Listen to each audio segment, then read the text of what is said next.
Malam itu suamiku menatapku dingin saat ibunya mematahkan jari tanganku satu persatu di meja makan. Katanya, itu hukuman karena saya berani membantah. 3 hari kemudian, mereka datang ke rumah sakit untuk menertawakanku. Tapi ranjangku kosong. Dan dokter baru saja menyerahkan 1 map coklat ke tanganku. Saat mereka pulang dan membuka pintu rumah, mereka membeku. Karena rumah itu ternyata tidak pernah menjadi milik mereka. Halo, sahabat kisah kehidupan. Selamat datang kembali di kanal ini. Sebelum kita mulai, tekan tombol berlangganan dan nyalakan lonceng supaya tidak ketinggalan kisah berikutnya. Kisah malam ini tentang seorang perempuan yang dianggap lemah selama 7 tahun. Sampai suatu hari, ia memutuskan untuk berhenti diam. Nama saya Nareswari Laksita, 32 tahun. Saya bekerja sebagai notaris di sebuah kantor di kawasan Menteng. Sudah 7 tahun, saya menjadi menantu keluarga Wirakusuma. Dan selama 7 tahun itu, saya belajar satu hal, bahwa di rumah ini, kesabaran saya selalu dibaca sebagai kelemahan. Saya menikah dengan Bagas Wirakusuma 7 tahun lalu. Waktu itu, ia lembut, sopan, penuh janji. Ia bilang, kita akan membangun rumah tangga yang setara. Saya percaya, saya menyerahkan seluruh hati saya. Tapi pernikahan mengubah banyak hal. Setelah resepsi, kami pindah ke sebuah rumah besar di kawasan Kebayoran Baru. Rumah 2 lantai dengan taman depan yang luas. Semua orang mengira itu rumah keluarga Wirakusuma. Saya membiarkan mereka percaya begitu. Karena ada hal-hal yang lebih baik disimpan. Sampai waktunya tepat. Ibu mertua saya bernama Sukmawati, 61 tahun. Perempuan dengan punggung tegat dan tatapan yang selalu menilai. Sejak hari pertama, ia tidak pernah memanggil saya menantu. Ia memanggil saya anak orang luar. Bapak mertua saya, Darmaji, lebih banyak diam. Tapi diamnya bukan kebaikan. Diamnya adalah izin. Setiap kali ibu mertua merendahkan saya, ia hanya menonton sambil menyeruput tehnya. Lalu ada Anindya, adik ipar saya, 28 tahun. Wajahnya manis, tapi mulutnya tajam. Ia pandai sekali memutar setiap kalimat saya menjadi kesalahan. Dan suami saya, Bagas. Bagas berubah menjadi anak yang tidak pernah bisa berkata tidak kepada ibunya. Setiap kali saya mengadu, ia menjawab dengan kalimat yang sama. Sudahlah, Sari, ibu sudah tua. Mengalah saja, mengalah. Selalu saya yang harus mengalah. Saya menelan semuanya demi pernikahan yang saya pikir masih bisa diselamatkan. Tahun pertama, saya kira hanya butuh penyesuaian. Saya bangun paling pagi, memasak untuk seisi rumah. Saya mengurus belanja, tagihan, semua keperluan dapur. Tidak ada yang tahu, gaji notaris saya lah yang menutup semua itu. Bagas hanya pegawai biasa di perusahaan properti. Gajinya habis untuk dirinya sendiri. Tapi di depan keluarga besar, ia berlagak sebagai tulang punggung. Dan saya membiarkannya. Lagi-lagi, saya membiarkannya. Tahun ketiga, tekanan berpindah ke satu hal. Anak. Kami belum dikaruniai anak. Bagi ibu mertua, itu menjadi senjata baru. Perempuan yang tidak bisa memberi keturunan itu sia-sia, katanya suatu sore. Ia mengucapkannya di depan tamu sambil tersenyum. Saya menunduk, menahan air mata di pangkuan. Padahal hasil pemeriksaan dokter ada di laci kamar saya. Yang bermasalah bukan saya, tapi saya tidak pernah membuka mulut karena saya tahu kebenaran itu hanya akan membuat Bagas malu dan amarah keluarga ini berbalik ke saya. Saya pikir kalau saya cukup sabar, suatu hari mereka akan melihat saya sebagai keluarga. Saya salah. Kesabaran saya hanya membuat mereka semakin berani. Ada banyak hal kecil yang menumpuk selama bertahun-tahun. Hal-hal yang kalau diceritakan satu persatu terdengar sepele, tapi kalau ditumpuk, beratnya bisa menghancurkan seseorang. Saya ingat suatu pagi di tahun keempat. Saya bangun jam 4 untuk menyiapkan sarapan keluarga besar yang berkunjung. Saya memasak rendang sejak subuh. Tangan saya panas, terkena cipratan minyak. Saat semua duduk di meja, ibu mertua mencicipi rendang itu sesendok. Lalu ia meletakkan sendoknya keras-keras. Hambar, katanya. Tidak ada rasanya. Pantas saja anakku tidak betah di rumah. Padahal semua tamu memuji masakan itu. Tapi di hadapan ibu mertua, tidak ada yang berani membela saya. Saya hanya tersenyum dan berkata, "Maaf, Bu. Nanti saya perbaiki." Di dapur, saya menangis tanpa suara sambil mencuci panci. Tahun kelima. Ada kejadian dengan perhiasan. Cincin pemberian almarhumah ibu saya hilang dari kamar. Cincin emas tua, satu-satunya kenangan yang saya punya dari beliau. Saya mencarinya kemana-mana. Saya hampir putus asa. 3 hari kemudian, saya melihat cincin itu melingkar di jari Anindya. "Itu cincin saya," kata saya pelan. Anindya tertawa. "Cincin.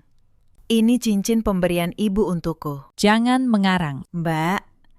Saya menatap ibu mertua, memohon kebenaran. Ibu mertua hanya berkata, "Sudah, jangan ribut soal barang. Kamu ini memang suka mengada-ada." Saya tahu cincin itu milik saya. Saya mengenali setiap goresan di permukaannya, tapi tidak ada yang percaya pada saya. Malam itu saya belajar satu hal pahit. Di rumah ini, kebenaran saya tidak punya harga. Ada satu kejadian lagi yang tidak akan saya lupakan. Suatu sore, ibu mertua mengadakan arisan dengan ibu-ibu di kompleks. Rumah penuh tamu, meja penuh kue. Saya, seperti biasa, sibuk di dapur menyiapkan semuanya. Di tengah arisan, salah satu tamu bertanya, "Bu Sukmawati, menantunya kerja di mana?" Ibu mertua tersenyum. "Oh, dia cuma pegawai biasa, tidak penting." Para tamu mengangguk-angguk. Lalu, ibu mertua menambahkan, cukup keras,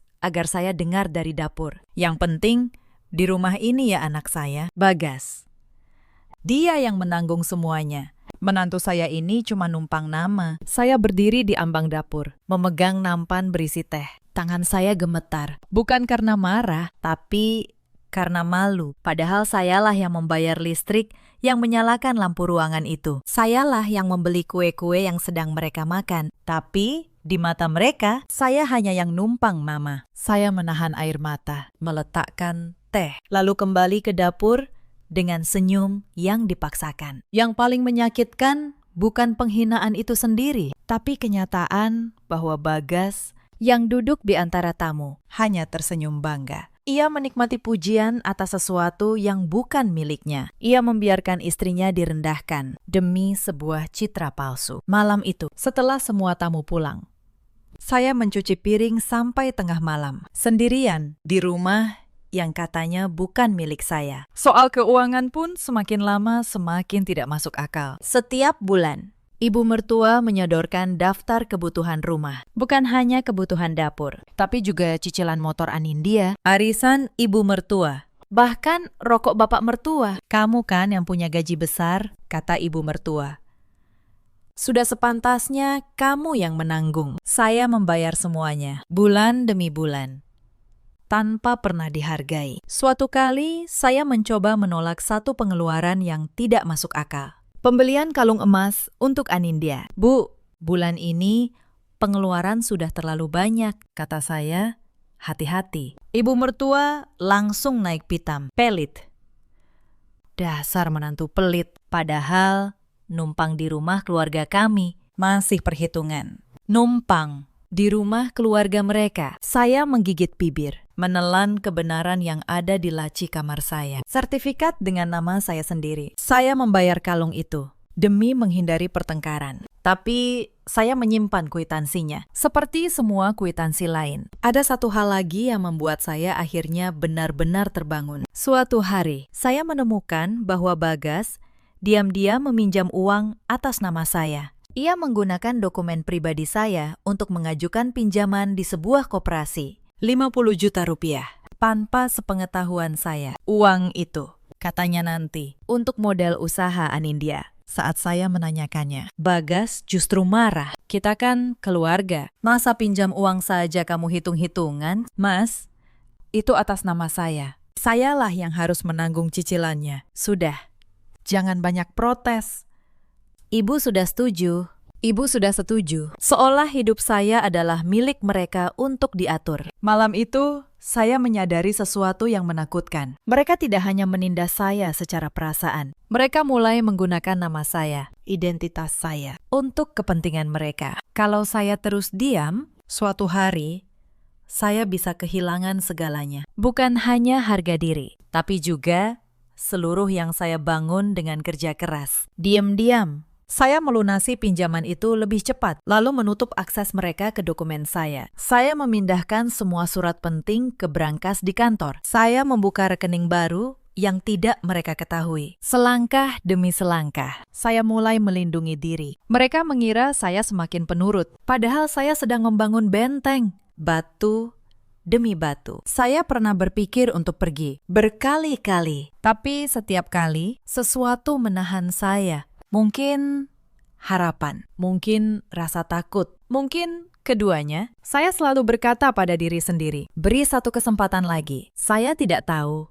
Kesabaran itu hampir membunuh saya. Saya pernah mencoba bicara dari hati ke hati dengan Bagas. Suatu malam, saat kami berdua di kamar, saya memberanikan diri. Mas, kata saya, apa saya salah karena ingin dihargai di rumah ini? Bagas menghela napas tanpa menoleh dari ponselnya. Kamu terlalu sensitif, Sari. Ibu cuma keras. Itu tandanya sayang. Sayang yang seperti apa yang membuat seseorang merendahkan istrimu setiap hari? Bagas akhirnya menoleh, matanya dingin. Kalau kamu tidak betah, pintu terbuka lebar. Tidak ada yang menahanmu. Kalimat itu menusuk lebih dalam dari semua hinaan ibu mertua. Karena yang mengucapkannya adalah orang yang dulu berjanji melindungi saya.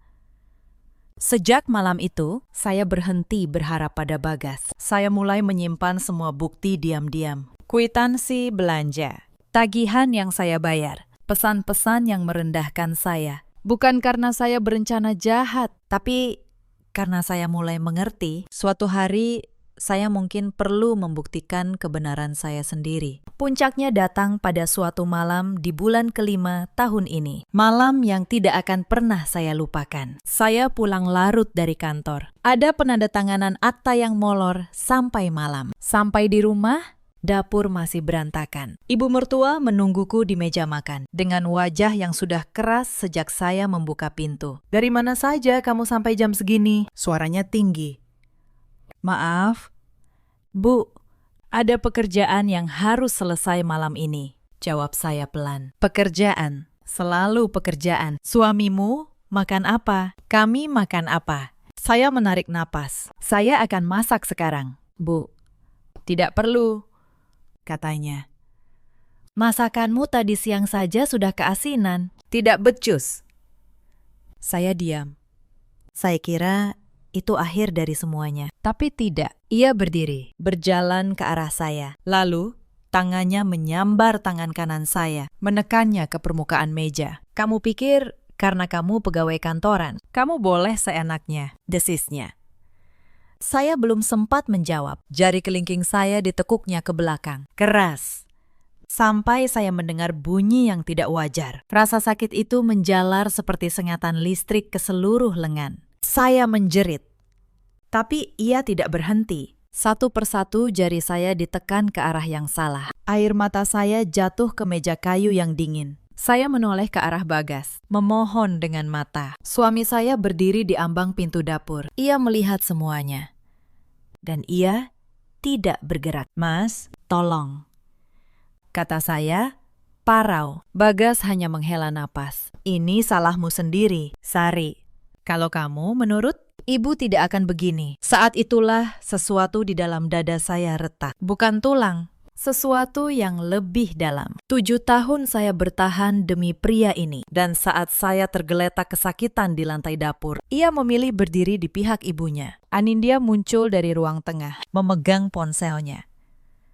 Tapi ia tidak menelpon ambulans. Ia hanya berdiri menonton. Dengan senyum tipis di sudut bibirnya. Biar dia tahu rasa, gumam Anindya pelan. Ibu mertua akhirnya melepaskan tangan saya. Ia menegakkan badan, mengatur napasnya yang tersengal. Sejak kamu masuk ke keluarga ini, katanya, kamu harus tahu siapa yang berkuasa. Lalu ia berbalik, meninggalkan saya di lantai dingin, dan naik ke kamarnya seolah tidak terjadi apa-apa. Bapak mertua mengikuti di belakangnya, tanpa sekalipun menoleh. Bagas berdiri sebentar, memandangi saya. Untuk sesaat, saya berharap ada sisa kemanusiaan dalam dirinya. Tapi ia hanya berkata, "Tidur sana. Besok minta maaf ke ibu." Lalu ia pun pergi. Malam itu saya dibiarkan tergeletak di lantai dapur sampai hampir subuh. Tidak ada yang menolong.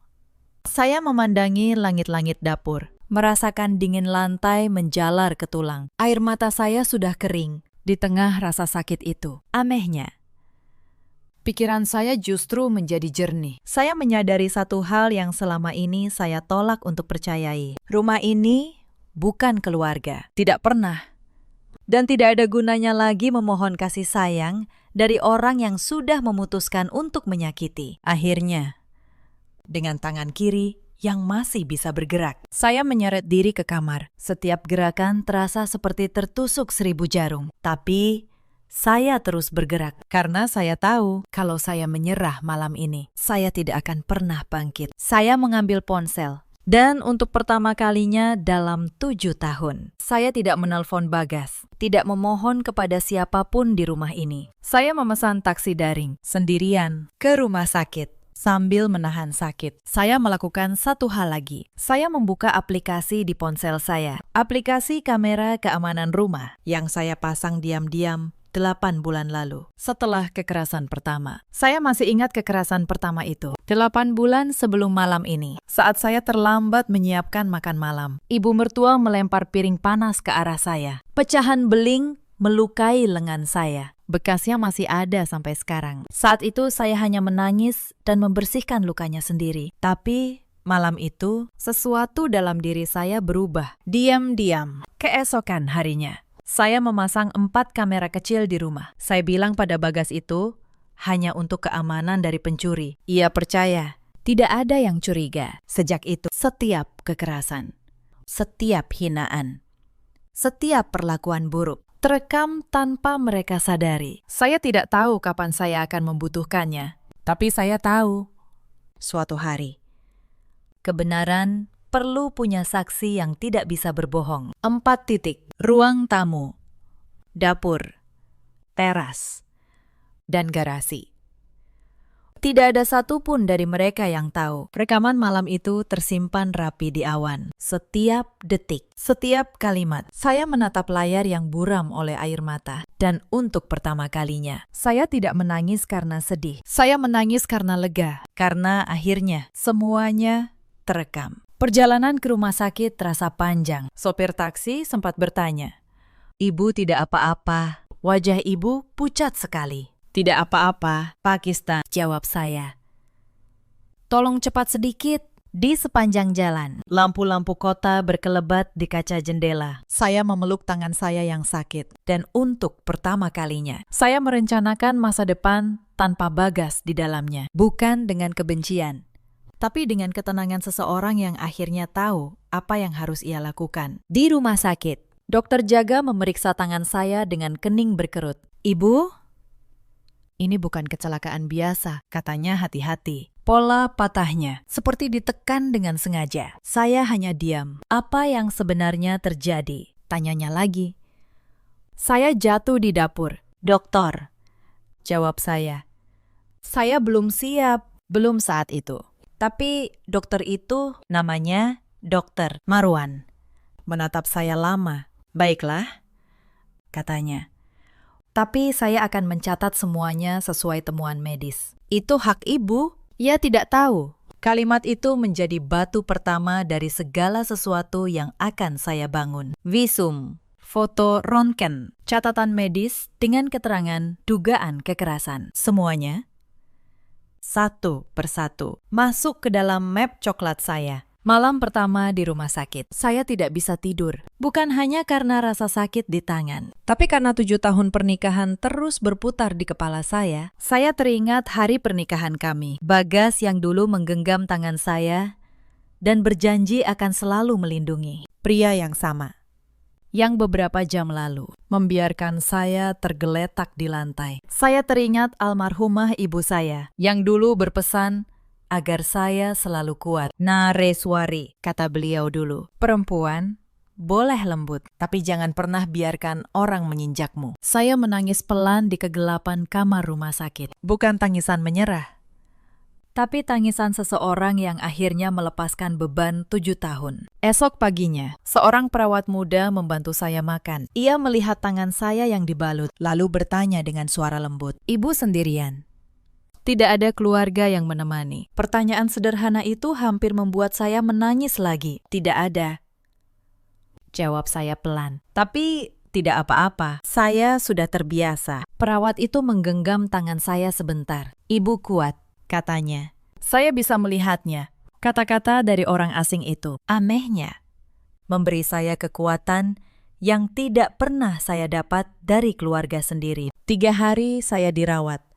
3 hari tidak ada satupun dari keluarga itu yang datang. 3 hari saya gunakan untuk berpikir jernih. Saya menyusun rencana, langkah demi langkah, di atas ranjang rumah sakit. Saya bukan lagi perempuan yang menangis di dapur. Saya adalah notaris yang tahu betul kekuatan sebuah dokumen. Dan untuk pertama kalinya, saya akan menggunakan keahlian itu untuk diri saya sendiri. Sampai hari keempat, pintu kamar saya terbuka tanpa diketuk. Ibu mertua masuk lebih dulu, diikuti bapak mertua dan Anindya. "Oh, masih hidup rupanya," kata ibu mertua sambil melipat tangan. "Drama sekali. Cuma jari sakit saja, sampai harus opnam." Anindya tertawa kecil. "Mungkin biar dikasihani, Bu."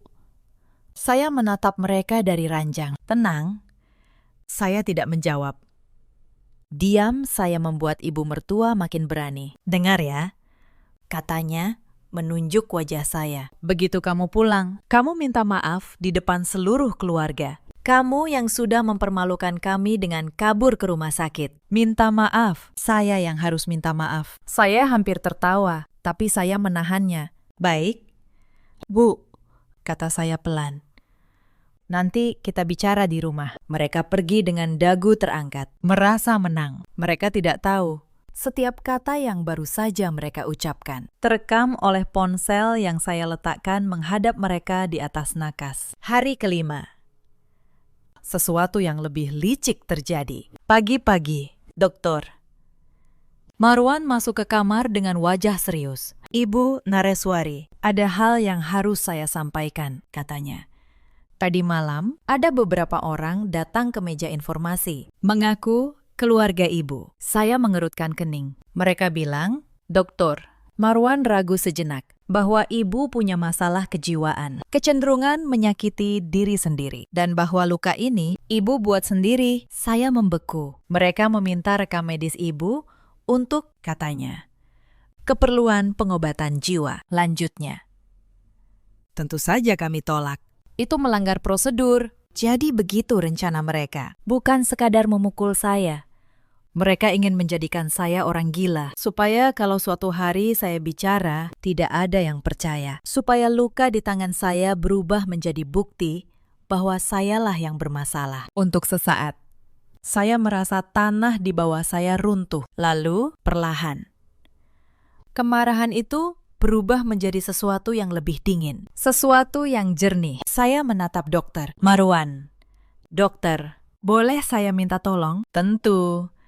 "Tolong catat juga kunjungan mereka semalam, lengkap dengan apa yang mereka minta. Saya butuh itu untuk perlindungan saya sendiri." "Dokter," Marwan mengangguk pelan. "Akan saya pastikan tercatat resmi. Saya berterima kasih." Dan di dalam hati, satu persatu, saya mulai menyusun. Bukan rencana balas dendam, tapi rencana keadilan. Hari itu juga, saya menelpon seorang sahabat lama. Namanya Pak Tono, pengacara, sekaligus teman seangkatan saya dulu di kampus hukum. "Sari, lama sekali tidak ada kabar." Sapanya hangat di telepon. Lalu suaranya berubah serius saat saya menceritakan semuanya. "Kamu di rumah sakit mana sekarang?" tanyanya. "Aku ke sana sekarang juga." Sore itu Pak Tono datang membawa map kosong dan perekam suara. Ia mendengarkan cerita saya dari awal sampai akhir. "Sari, katanya setelah lama terdiam. Selama ini kamu menanggung ini sendirian. Saya hanya mengangguk. Mulai sekarang, tidak lagi, katanya tegas. Kita susun ini dengan benar. Hukum ada di pihakmu, asal buktinya rapi. Untuk pertama kalinya sejak malam itu, saya merasa tidak sendirian. Pak Tono membantu saya menyusun semuanya seperti seorang notaris menyusun akta. Pertama, visum dari rumah sakit sudah ada. Kedua, rekaman kamera keamanan malam itu sudah tersimpan di awan. Ketiga, keterangan resmi soal fitnah gangguan jiwa. Dr. Marwan sudah mencatatnya. Keempat, riwayat keuangan. Semua tagihan rumah yang saya bayar selama 7 tahun tersimpan di rekening koran saya. Kelima, sertifikat rumah atas nama saya, Sari, kata Pak Tono sambil menata berkas. Kamu ini notaris, tapi kamu lupa satu hal. Apa? Kamu lupa bahwa kamu sendiri punya semua senjata. Kamu hanya terlalu lama memilih untuk tidak menggunakannya. Saya tersenyum tipis. Iya benar, sementara saya menyiapkan semuanya dengan tenang di luar. Keluarga Wirakusuma justru semakin liar. Mereka mengira saya akan pulang dengan kepala tertunduk. Bagas mengirim pesan bertubi-tubi. Bukan pesan minta maaf, tapi pesan ancaman. Cepat pulang. Jangan bikin malu keluarga. Kalau tidak, kamu yang rugi. Saya membaca pesan itu, lalu menyimpannya. Sebagai bukti tambahan, Anindya bahkan menelpon kantor saya. Berpura-pura menjadi saya. Ia mencoba menggali informasi soal sertifikat rumah dari rekan-rekan saya. Untungnya, semua rekan saya tahu betul suara saya. Mereka justru melaporkan semuanya kepada saya. Setiap langkah curang yang mereka ambil, tanpa sadar, menambah bukti di tangan saya. Pada hari kelima, ibu mertua datang lagi ke rumah sakit. Kali ini sendirian. Wajahnya sudah tidak segarang sebelumnya. Nareswari, katanya. Mencoba terdengar lembut. Sudahlah, kita keluarga. Tidak perlu sampai begini. Saya menatapnya dari ranjang. Begini bagaimana? Bu, tanya saya tenang. Kamu tahu maksudku. Jangan dibesar-besarkan. Apa kata orang nanti kalau tahu ada masalah di keluarga kita? Saya hampir tertawa selama 7 tahun. Ia tidak pernah peduli pada perasaan saya. Sekarang, saat dirinya yang terancam. Tiba-tiba kami menjadi keluarga, Bu, kata saya. Saya rasa yang seharusnya memikirkan kata orang. Bukan saya. Ia menatap saya tajam, lalu pergi. Tanpa kata. Ponsel di nakas saya, sekali lagi, merekam seluruh percakapan itu. Malam sebelum saya pulang, saya berbaring memandang langit-langit kamar rumah sakit. 7 tahun terbayang seperti film yang diputar cepat. Semua hinaan, semua air mata yang saya telan, semua malam saat saya merasa tidak berharga. Tapi anehnya, saya tidak lagi merasa sakit. Saya merasa tenang, karena besok, untuk pertama kalinya, saya akan berhenti menjadi perempuan yang memohon untuk dihargai. Besok, saya akan berdiri. Pada hari yang sama, telepon saya berdering. Nomor tidak dikenal. Halo, apakah ini Ibu Nareswari? Ya, saya sendiri. Saya Pak Wibisana, dari kantor notaris rekan Ibu. Maaf mengganggu di masa pemulihan. Pak Wibisana adalah senior saya, orang yang dulu membantu saya mengurus satu dokumen penting. 7 tahun lalu. Ada keluarga yang menghubungi kantor, katanya. Menanyakan tentang sertifikat rumah di Kebayoran Baru. Mereka ingin tahu prosedur balik nama. Saya tersenyum tipis di ranjang rumah sakit. Mereka bilang, itu rumah keluarga mereka. Begitulah, jawab Pak Wibisana. Tapi saya tidak menjawab apapun. Saya hanya ingin memastikan dulu dengan Ibu. Terima kasih, Pakistan, kata saya. Tolong jangan beri informasi apapun kepada mereka. Sebentar lagi, semuanya akan jelas dengan sendirinya. 7 tahun lalu, sebelum menikah, saya membeli rumah itu dengan uang saya sendiri, tabungan saya.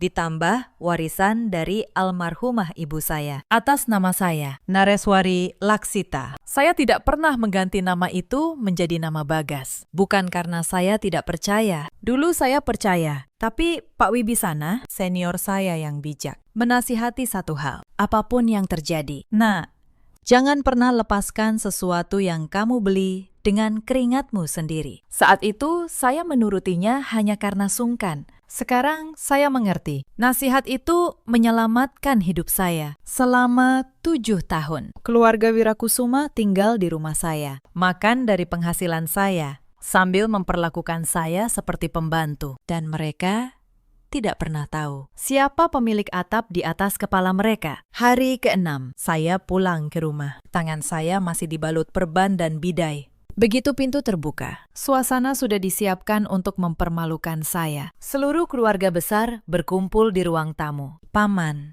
bibi, sepupu Bagas. Semua dipanggil. Ibu mertua duduk di tengah. Seperti hakim. Nah, sudah pulang, katanya. Sekarang di depan semua keluarga. Kamu minta maaf. Saya berdiri di ambang pintu, memandang wajah-wajah yang sudah siap menghakimi. Minta maaf untuk apa, Bu? Tanya saya tenang. Untuk semuanya. Untuk kelakuanmu yang memalukan keluarga ini. Anindya menambahi. Iya, Mbak. Kamu kabur ke rumah sakit. Bikin malu. Padahal kamu sendiri yang aneh. Suka menyakiti diri sendiri kan? Beberapa kerabat mulai berbisik, menatap saya dengan curiga. Racun yang mereka tanam sudah mulai tumbuh. Saya berdiri tegak.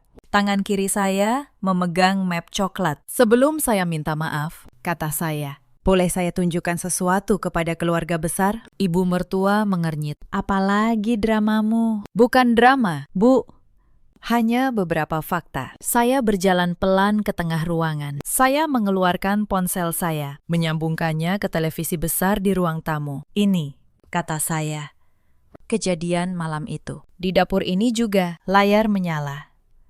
Dan seluruh ruangan terdiam. Di layar, semua orang melihat dengan jelas. Ibu mertua menyambar tangan saya, menekuk jari saya satu persatu. Suara jeritan saya terdengar dari speaker. Lalu, suara ibu mertua yang dingin. Biar kamu belajar untuk tidak membantah. Dan di sudut layar, Bagas berdiri menonton tanpa menolong. Suaranya pun terekam. Ini salahmu sendiri, Sari. Kerabat yang tadi berbisik, kini menutup mulut dengan tangan. Seorang bibi tua berdiri. Astagfirullah, Sukmawati, kamu lakukan ini. Wajah ibu mertua memucat. Itu rekayasa. Dia mengeditnya. Teriaknya. Rekayasa. Saya menekan tombol lagi. Video kedua muncul. Kunjungan mereka ke kamar rumah sakit. Suara ibu mertua terdengar jelas. Begitu kamu pulang, kamu minta maaf di depan seluruh keluarga. Dan suara Anindya. Mungkin biar dikasihani, Bu. Ruangan makin sunyi. Seorang paman, kakak tertua, bapak mertua, berdiri dengan wajah merah. Darmaji, katanya kepada bapak mertua, kamu adikku. Tapi apa yang terjadi di rumah ini sungguh memalukan keluarga besar kita. Bapak mertua tidak berani mengangkat wajah. Beberapa kerabat perempuan mulai menatap ibu mertua dengan jijik. Bisik-bisik yang tadi menyerang saya, kini berbalik arah. Pantas saja menantunya sampai masuk rumah sakit. Aku selalu merasa ada yang aneh dengan keluarga ini. Kasihan perempuan itu. Bertahun-tahun diperlakukan begitu. Saya berdiri di tengah ruangan, membiarkan semua kebenaran terbuka dengan sendirinya. Saya tidak perlu berteriak. Bukti yang berbicara. Masih ada lagi. Kata saya, tenang. Saya mengeluarkan selembar surat dari Matt. Ini surat keterangan resmi dari rumah sakit. Ditandatangani dokter. Saya membacanya pelan. Pada tanggal sekian, beberapa orang yang mengaku keluarga pasien datang dan menyebarkan keterangan bahwa pasien mengalami gangguan jiwa serta melukai dirinya sendiri. Keterangan ini tidak sesuai dengan temuan medis. Saya menurunkan surat itu. Kalian datang ke rumah sakit, kata saya. Memandang ibu mertua dan Anindya bergantian, bukan untuk menjenguk, tapi untuk memfitnah saya sebagai orang gila. Tidak ada yang berani bersuara. Bahkan bapak mertua yang selama ini hanya diam, kini menunduk menatap lantai. Anindya mencoba menyelamatkan diri. Mbak, itu salah paham. Kami cuma khawatir. Khawatir. Saya menatapnya. Kamu meminta rekam medis saya untuk pengobatan jiwa. Padahal kalian sendiri yang mematahkan jari saya. Itu dan kamu. Kata saya. Suara saya tetap datar. Kamu yang menelpon kantor saya, berpura-pura menjadi saya, untuk mencuri informasi sertifikat rumah. Wajah Anindya pucat seketika. Bagaimana? Bagaimana Mbak tahu? Karena rekan-rekan saya mengenali suara saya sendiri. Anindya. Mereka melaporkan semuanya. Anindya terduduk lemas di kursinya. Satu persatu kebohongan mereka runtuh. Di hadapan keluarga besar yang dulu mereka kumpulkan untuk menghakimi saya. Bagas akhirnya bicara. Suaranya gemetar. Sari, kita bisa bicara baik-baik. Jangan begini di depan keluarga. Saya menoleh kepadanya. Bicara baik-baik. Suara saya tetap tenang. 7 tahun saya mengajak bicara baik-baik. Mas, setiap kali kamu menyuruh saya mengalah. Sari, sekarang giliran kalian yang mendengarkan. Saya mengeluarkan dokumen berikutnya. Ini, kata saya. Rekening koran saya selama 7 tahun terakhir. Saya membuka satu persatu halaman. Listrik rumah ini, saya yang bayar. Air, saya yang bayar. Belanja dapur, saya. Cicilan motor Anindya, saya. Arisan ibu, saya. Bahkan rokok bapak, saya juga yang bayar. Saya menatap mereka satu persatu selama 7 tahun. Kalian menyebut saya menantu yang numpang. Padahal justru kalian yang hidup dari penghasilan saya. Seorang bibi kombelengkan kepala. Ya Tuhan. Jadi selama ini. Iya, Bu. Jawab saya. Selama ini. Saya mengeluarkan dokumen terakhir. Map yang paling tebal. Ini, kata saya. Mengangkatnya tinggi. Sertifikat rumah ini. Saya membukanya perlahan. Menunjukkan halaman pertama kepada semua orang. Atas nama Nareswari Laksita Hening. Rumah yang kalian tinggali selama 7 tahun ini, kata saya. Saya beli dengan uang saya sendiri sebelum saya menikah. Tidak ada 1 rupiah pun milik keluarga Wirakusuma di sini. Anindya tergagap. Tidak mungkin. Itu pasti palsu. Silakan dicek ke kantor notaris manapun, jawab saya. Atau ke kantor pertanahan. Semua tercatat resmi, hitam di atas putih. Wajah ibu mertua kini benar-benar pucat pasi. Tangan yang tadi menunjuk-nunjuk saya, kini gemetar di pangkuannya. Selama 7 tahun, kata saya. Suara saya akhirnya sedikit meninggi. Saya yang membayar listrik rumah ini. Saya yang mengisi dapur ini. Saya yang menutup semua tagihan. Sementara kalian menyebut saya anak orang luar. Saya menatap Bagas. Dan kamu, Mas, berpura-pura menjadi tulang punggung. Padahal gajimu tidak pernah cukup untuk apapun. Kerabat-kerabat yang tadi datang untuk menghakimi saya, kini menatap keluarga Wirakusuma dengan tatapan yang berbeda. Malu, jijik, kecewa. Saya melipat dokumen saya kembali ke dalam map. Saya tidak datang untuk minta maaf, kata saya. Saya datang untuk memberitahu keputusan saya. Saya memandang satu persatu. Pertama, saya sudah melaporkan kasus kekerasan ini ke polisi. Visum, rekaman, dan keterangan dokter sudah ada di tangan penyidik. Proses hukum akan berjalan. Ibu mertua terkesiap. Kedua, sebagai pemilik sah rumah ini, saya memberi waktu 7 hari kepada keluarga Wirakusuma untuk mengosongkan rumah saya. Kamu mengusir kami. Suara ibu mertua bergetar. Bukan mengusir, Bu, jawab saya. Mengembalikan apa yang memang bukan milik kalian. Bagas melangkah maju. Panik. Sari, kamu tidak bisa begini. Aku suamimu. Saya mengeluarkan satu map lagi dari tas saya. Ini, kata saya. Surat gugatan cerai. Sudah saya siapkan bersama pengacara saya. Saya meletakkannya di meja, di hadapannya. Kamu boleh memilih, Mas. Menandatanganinya baik-baik. atau kita selesaikan di pengadilan. Dengan semua bukti yang sudah kamu lihat hari ini, tangan Bagas terkulai di sisi tubuhnya. Ia tidak punya satu kata pun untuk dijawab. Ibu mertua, yang sejak tadi terpaku, tiba-tiba bangkit. Ia mencoba mengubah keadaan dengan cara yang selama ini selalu berhasil. Berteriak, "Kamu menantu durhaka. Beraninya kamu mempermalukan keluarga ini." Tapi kali ini, teriakannya tidak lagi punya kekuatan. Tidak ada yang gentar, tidak ada yang membela. Bibi yang tadi berdiri menatapnya tajam. "Sukmawati, duduk. Kamu yang seharusnya malu. Untuk pertama kalinya dalam 7 tahun, saya melihat ibu mertua kehabisan kata." Ia terduduk kembali, tubuhnya gemetar. Kekuasaan yang ia bangun di atas ketakutan orang lain runtuh dalam satu sore. Saya mengambil tas saya, lalu berjalan menuju pintu. Di ambang pintu, saya berhenti sejenak. 7 hari, kata saya tanpa menoleh. Saya tunggu rumah ini kosong dalam 7 hari. Lalu, saya melangkah keluar, menghirup udara sore yang segar. Untuk pertama kalinya dalam 7 tahun, saya merasa bisa bernapas. Hari-hari setelah itu berjalan cepat, seperti bendungan yang akhirnya jebol. Keesokan paginya, saya dan Pak Tono mendatangi kantor polisi. Kami menyerahkan semua bukti. Visum, rekaman kamera, keterangan dokter soal fitnah, pesan-pesan ancaman dari Bagas. Penyidik yang menerima laporan saya membaca berkas itu dengan kening berkerut. "Ibu," katanya, "dengan bukti selengkap ini, kasus ini akan kami proses serius." Saya mengangguk.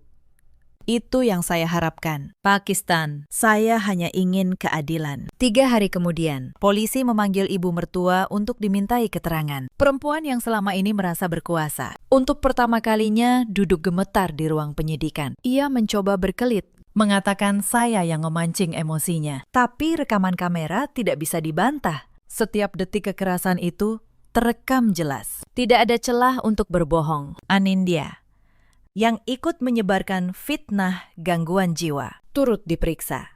Keterangan resmi dari rumah sakit menjadi bukti bahwa fitnah itu disengaja. Kabar itu menyebar cepat di kalangan keluarga besar dan tetangga. Keluarga Wirakusuma yang dulu suka memamerkan kehormatan, kini tidak berani menampakkan wajah. Tetangga yang dulu menghormati ibu mertua, kini berbisik saat ia lewat. Arisan yang dulu ia pimpin dengan bangga, kini tidak lagi mengundangnya. Kehormatan yang ia bangun selama puluhan tahun, hancur dalam hitungan hari. Bukan karena saya menyebarkannya, tapi karena kebenaran pada akhirnya selalu menemukan jalannya sendiri. Pada hari ke-7, keluarga Wirakusuma mengosongkan rumah saya. Saya tidak datang menyaksikan. Pak Tono yang mengabari, semuanya sudah pergi. Mereka pindah ke sebuah rumah kontrakan kecil di pinggir kota. Dari rumah 2 lantai di Kebayoran Baru, ke kontrakan sempit di gang yang padat. Bukan saya yang menjatuhkan mereka jatuh karena beban dari perbuatan mereka sendiri. Bapak mertua datang menemui saya beberapa hari kemudian. Untuk pertama kalinya,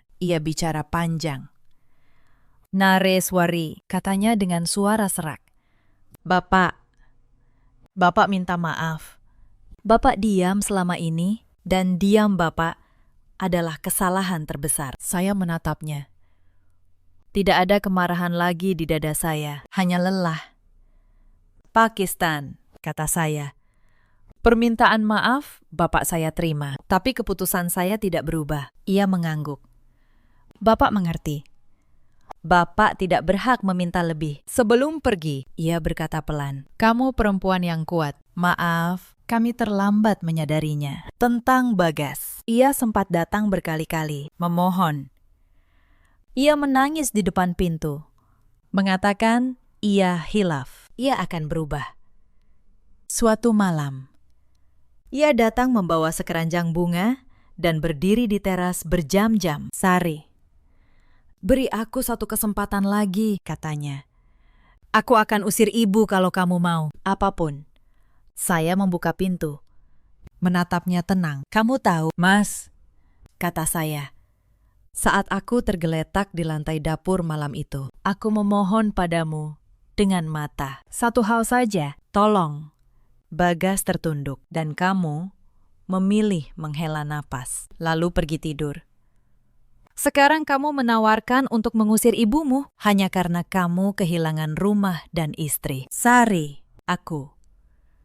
Ada luka yang tidak bisa disembuhkan oleh air mata yang datang terlambat. Mas, pulanglah. Saya menutup pintu pelan-pelan. Dan kali ini, hati saya tidak lagi bergetar. Saya menandatangani perceraian itu dengan tangan yang sudah mulai pulih. Di ruang sidang yang sederhana, hakim mengetuk palu. Dan ketika pena saya terangkat dari kertas, saya merasakan sesuatu yang sudah lama hilang. Kebebasan. Saya berjalan keluar dari gedung pengadilan, menatap langit yang cerah. 7 tahun, beban terangkat dari pundak saya dalam satu tanda tangan. Untuk pertama kalinya sejak lama, saya tersenyum tanpa beban. Ibu mertua akhirnya dijatuhi hukuman atas tindak kekerasan yang dilakukannya. Bukan hukuman yang berat di mata hukum, tapi cukup untuk meruntuhkan kehormatan yang selama ini ia banggakan. Anindya mendapat sanksi atas keterangan palsu yang ia sebarkan. Bagas kehilangan tempat tinggal, kehilangan istri, dan kehilangan topeng yang selama ini ia kenakan. Saya dengar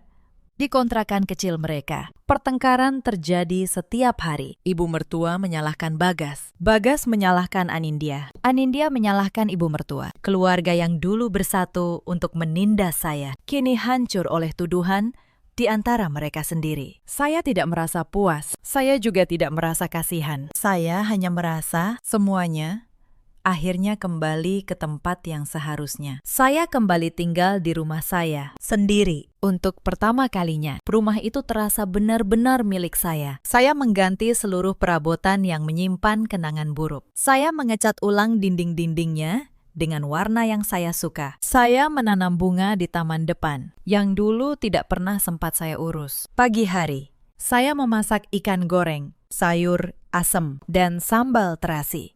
Makanan sederhana yang dulu tidak pernah sempat saya nikmati dengan tenang. Saya makan di meja yang sama. Meja tempat jari saya pernah dipatahkan. Tapi kali ini tidak ada yang menghakimi saya. Hanya ada saya dan ketenangan yang sudah lama saya rindukan. Karier saya sebagai notaris justru semakin berkembang. Saya lebih fokus, lebih percaya diri. Tidak lagi terbebani masalah di rumah. Kasus saya tanpa saya sangka sampai ke telinga banyak perempuan lain. Beberapa dari mereka datang ke kantor saya, diam-diam, dengan luka yang sama seperti saya dulu. Ada yang ditindas mertua, ada yang diabaikan suami, ada yang ditipu soal harta. Saya mendengarkan cerita mereka, satu persatu. Saya membantu mereka, bukan hanya mengurus dokumen, tapi memberitahu satu hal, bahwa kesabaran ada batasnya. Dan setelah batas itu, kita berhak memilih diri kita sendiri. Saya bahkan membuka konsultasi gratis sebulan sekali, khusus untuk perempuan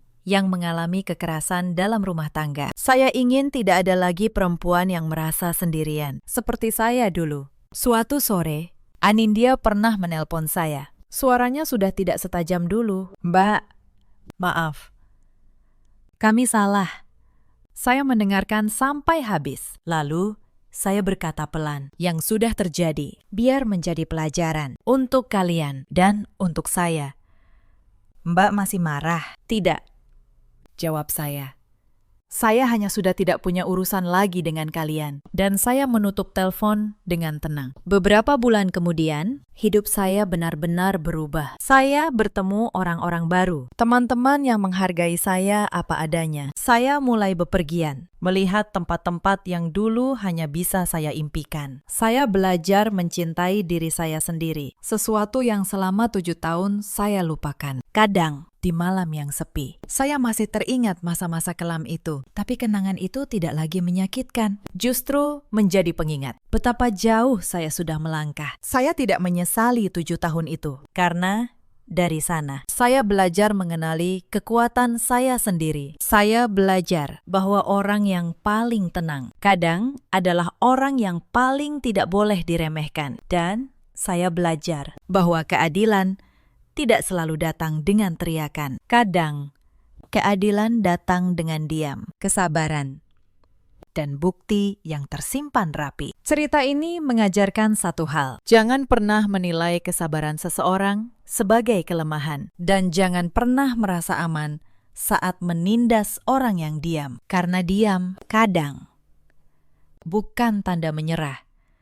Diam adalah saat seseorang sedang mengumpulkan kekuatan. Di luar sana, ada banyak perempuan seperti saya dulu yang menelan setiap penghinaan demi menjaga sebuah pernikahan, yang mengira kalau ia cukup baik, suatu hari ia akan dihargai. Ada juga banyak suami seperti Bagas yang memilih diam saat seharusnya melindungi, yang menyebut kepengecutannya sebagai menjaga perdamaian. Dan ada pula para mertua yang merasa karena lebih tua, mereka berhak menyakiti. Mereka lupa bahwa setiap perbuatan pada akhirnya akan kembali. Saya, Nareswari, tidak menjadi kuat karena saya membenci. Saya menjadi kuat karena saya akhirnya berhenti memohon untuk dicintai oleh orang yang tidak menghargai saya. Matahari sore turun perlahan di kawasan Kebayoran Baru. Lampu-lampu jalan mulai menyala, menerangi jalan pulang. Saya menarik napas dalam-dalam. Udara terasa sedikit dingin. Musim hujan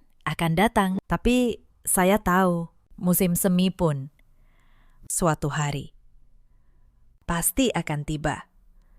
Dan badai yang dulu mematahkan sayap saya pada akhirnya justru mengajari saya cara untuk terbang kembali. Dalam hidup, kita selalu punya pilihan untuk terus bertahan dalam sesuatu yang menghancurkan kita atau untuk berani melepaskannya. Kalau kalian punya kisah serupa, ceritakan di kolom komentar. Terima kasih, sahabat, sudah menemani sampai akhir cerita ini. Sampai jumpa di kisah berikutnya. Dadaku terasa diremas saat suamiku berteriak tepat di depan anakku yang sedang menggigil kesakitan. Ia membandingkanku dengan istri kakaknya yang katanya sempurna. Malam itu, di sudut kamar kontrakan yang sempit, aku bersumpah demi harga diriku. Aku akan bangkit. Aku akan sukses. Dan suatu hari, ia sendiri yang akan bersimpuh memohon ampun di kakiku. Halo sahabat, selamat datang kembali di channel ini. Sebelum kita mulai, tuliskan dari kota mana kalian menonton di kolom komentar. Jangan lupa dukung dengan like dan subscribe, supaya kami makin semangat menghadirkan kisah-kisah kehidupan yang lebih menarik lagi. Simak ceritaku sampai akhir, karena ada pelajaran yang mungkin kalian butuhkan. Namaku Lestari, 29 tahun. Orang-orang biasa memanggilku Tari dulu. Aku hanya seorang ibu rumah tangga biasa di sebuah kontrakan petak di pinggiran Bekasi. Sudah 5 tahun aku menikah. 5 tahun yang mengajarkanku satu hal pahit. Kesabaran yang salah tempat hanya akan menjadi penjara bagi diri sendiri. Suamiku bernama Reza. 34 tahun. Ia bekerja sebagai staf di sebuah perusahaan distribusi. Gajinya tidak besar, sekitar 5 juta sebulan. Tapi bukan soal kecilnya gaji yang membuatku menderita. Yang menghancurkanku adalah caranya memperlakukan uang dan caranya memperlakukanku. Reza punya seorang kakak laki-laki bernama Bagus. Di mata Reza, Mas Bagus adalah dewa, pengusaha sukses, punya rumah besar di Bintaro, mobil 2 biji. Istrinya, Mbak Ratna, selalu rapi, wangi, dan menurut Reza, pandai mengatur rumah tangga. Setiap kali Reza marah, nama mereka selalu ia jadikan pisau untuk menusukku. Aku punya satu alasan untuk bertahan. Namanya Bima, anak laki-laki kami yang baru berusia 2 tahun. Matanya bulat, tawanya renyah. Hanya dia yang membuatku mampu menelan setiap hinaan tanpa membalas. Demi dia, aku rela menjadi kecil sampai malam itu datang dan mengubah segalanya. Sebenarnya, retak dalam rumah tangga kami sudah ada sejak lama. Di tahun pertama pernikahan, Reza masih sesekali bersikap manis. Tapi semakin lama, semakin sering ia membandingkanku dengan keluarga kakaknya. Setiap kali Mas Bagus membeli mobil baru, atau Mbak Ratna memamerkan perhiasan, Reza akan pulang dengan wajah masam dan melampiaskannya padaku. Kamu lihat istri Mas Bagus, dia bisa bikin suaminya bangga. Lah kamu, cuma bisa di rumah, tidak menghasilkan apa-apa. Begitu ucapnya berulang kali. Aku selalu diam. Aku pikir sebagai istri yang baik, tugasku adalah bersabar dan mengalah. Aku tidak tahu bahwa kesabaran yang salah hanya akan membuat seseorang semakin berani menginjak. Soal uang, Reza adalah laki-laki yang sangat perhitungan. Setiap rupiah jatah belanja harus kupertanggungjawabkan. Ia mencatat semua pengeluaran. Dan jika ada selisih sedikit saja, aku akan diinterogasi seperti seorang pencuri. Aku tidak punya tabungan, tidak punya uang pegangan, tidak punya kebebasan sama sekali. Hidupku sepenuhnya bergantung pada belas kasihannya. Aku pernah sekali memberanikan diri meminta izin untuk bekerja paruh waktu. Tapi ia langsung menolak mentah-mentah. Tidak usah, nanti orang mengira aku tidak bisa menafkahi keluarga. Tugasmu di rumah saja. Urus anak, katanya. Padahal sebenarnya ia hanya takut kehilangan kuasa atasku. Selama aku tidak punya uang sendiri, aku akan selalu berada di bawah telapak kakinya. Aku menerima semua itu dengan pasrah. Sampai malam ketika nyawa anakku dipertaruhkan. Malam itulah mataku akhirnya terbuka. Aku sadar, bertahan dalam pernikahan seperti ini bukanlah kesetiaan. Itu adalah perlahan-lahan membunuh diriku sendiri. Malam itu hujan turun sangat deras di kawasan Bekasi. Udara dingin menembus dinding tipis kontrakan kami. Tapi di dalam kamar, suasana justru terasa panas dan menyesakan. Aku duduk di tepi kasur tua, menempelkan kain kompres hangat di dahi Bima berulang kali. Tubuh mungilnya panas sekali, seperti membakar telapak tanganku. Wajahnya memerah, bibirnya kering, dan napasnya memburu. Ini sudah malam ketiga ia demam. Bukannya turun, panasnya justru naik. Tubuhnya mulai menggigil hebat. Aku melirik jam dinding tua di sudut kamar. Sudah pukul 10 malam. Hatiku dipenuhi ketakutan. Aku tahu, jika demam ini dibiarkan, Bima bisa kejang.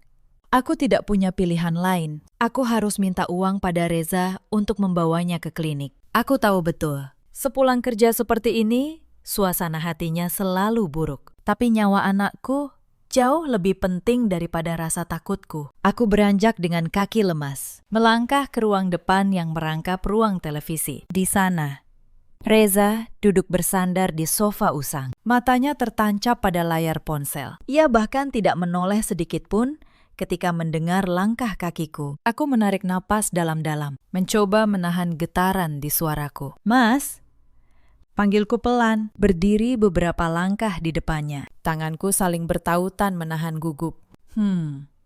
Ia hanya bergumam, tanpa mengalihkan pandangan dari ponselnya. "Anak kita demamnya makin tinggi, Mas.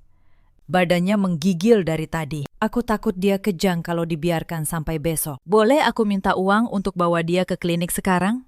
Uang belanja kemarin sudah benar-benar habis untuk beli susu," kataku. Suaraku mulai bergetar menahan tangis. Seketika, gerakan jarinya di layar terhenti. Ia menurunkan ponsel perlahan, lalu mendongak menatapku. Tatapannya tajam, penuh kilatan amarah yang membuatku refleks mundur selangkah. "Duit terus," Reza berteriak. Suaranya menggelegar, mengalahkan suara hujan. Aku tersentak kaget. Buru-buru aku menoleh ke arah kamar. Takut Bima terbangun ketakutan. "Mas, tolong pelankan suaramu. Anak kita lagi tidur," bisikku memohon. Mataku mulai berkaca-kaca, tapi teguranku justru seperti menyiram bensin ke api. Reza berdiri dari sofa, melangkah mendekat dengan wajah merah padam. "Kamu pikir uang itu jatuh dari langit? Aku banting tulang seharian. Pulang-pulang, kamu cuma bisa minta-minta. Anak demam sedikit saja heboh. Dulu waktu kecil, aku demam tinggi. Ibuku cuma kasih air kelapa. Tetap sembuh." "Kamu ini ibu macam apa?" Sedikit-sedikit panik hardiknya. Aku menunduk. Air mataku jatuh tanpa bisa kutahan. "Mas, ini sudah malam ketiga. Panasnya tidak turun-turun. Aku takut terjadi sesuatu pada Bima. Coba lihat Mbak Ratna," sambungnya dengan nada merendahkan. "Istri Mas Bagus itu, anaknya 3. Tidak pernah dia rewel soal uang. Dia bisa atur semua sendiri. Kamu cuma urus 1 anak saja, repotnya minta ampun." Memalukan. Setiap kata itu seperti paku yang ditancapkan ke dadaku. Aku sudah biasa dibandingkan. Tapi malam itu, di tengah napas anakku yang memburu, hinaan itu terasa berbeda. Terasa seperti racun yang akhirnya membangunkan sesuatu yang sudah lama mati di dalam diriku. "Jadi Mas tidak mau kasih uang untuk berobat?" tanyaku pelan. nyaris berbisik. Reza meraih jaketnya dari gantungan. Aku capek dengar omelanmu. Aku mau ke rumah Mas Bagus, ada urusan penting. Urus saja sendiri anakmu itu. Pakai otakmu sedikit. Aku terpaku. Mas, jangan pergi. Bima butuh ke dokter malam ini juga. Tapi ia tidak mendengarkan. Ia menyambar kunci motor, membuka pintu, dan menerobos hujan deras begitu saja. Suara motornya menjauh. Ditelan derasnya air yang turun dari langit, meninggalkanku sendirian dengan anak yang sedang bertarung melawan demam tinggi. Aku berlari kembali ke kamar. Bima merintih lemah, matanya setengah terpejam. Aku memeluknya. Badannya semakin panas. Aku menangis sejadi-jadinya di pojok kamar. Merasa menjadi perempuan paling tidak berdaya di dunia. Tidak punya uang, tidak punya siapapun. Lalu, mataku jatuh pada jari manisku. Cincin kawin, satu-satunya benda berharga yang kumiliki. Simbol pernikahan yang ternyata sudah lama kehilangan maknanya. Aku menatap cincin itu lama sekali. Air mataku menetes ke punggung tanganku. Malam itu, di sudut kamar yang gelap, aku menggenggam tangan Bima yang panas. Dan di sanalah aku bersumpah. Aku tidak akan pernah lagi menengadahkan tangan meminta uang pada laki-laki yang bahkan tidak menganggap nyawa anaknya penting. Aku akan bangkit dengan kakiku sendiri, apapun caranya. Pagi-pagi sekali, saat hujan baru reda, dan langit masih kelabu. Aku menggendong Bima dengan kain panjang. Aku melepas cincin kawin dari jariku, lalu berjalan kaki menuju toko emas kecil di dekat pasar. Tanganku gemetar saat menyerahkannya pada penjaga toko. Tolong, Pakistan, saya butuh uang cepat untuk berobat anak saya, kataku. Penjaga toko itu menimbang cincinku. Hasilnya tidak banyak. Hanya sekitar Rp1.200.000. Tapi bagiku saat itu, uang itu adalah nyawa anakku. Aku menerimanya dengan tangan bergetar. Lalu bergegas membawa Bima ke klinik dokter anak. Dokter bilang, demam Bima sudah hampir memicu infeksi. Terlambat sedikit saja, bisa berbahaya. Aku menebus obat, membayar konsultasi, dan menggendong anakku pulang dengan dada yang penuh campuran lega dan luka. Lega karena ia tertolong. Luka karena yang menolongnya bukan ayahnya, melainkan cincin pernikahan yang kujual diam-diam. Sore itu Reza pulang.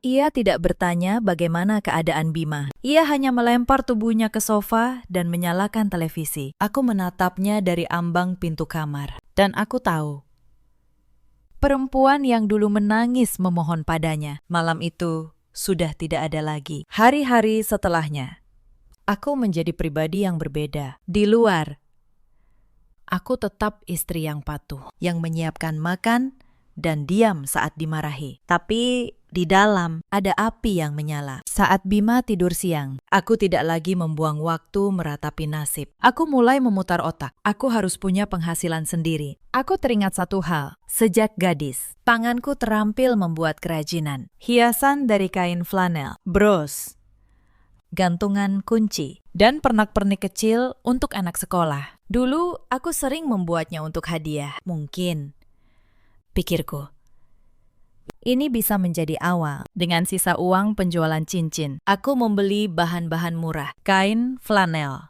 lem, benang, jarum, dan manik-manik. Modalku hanya sekitar Rp300.000.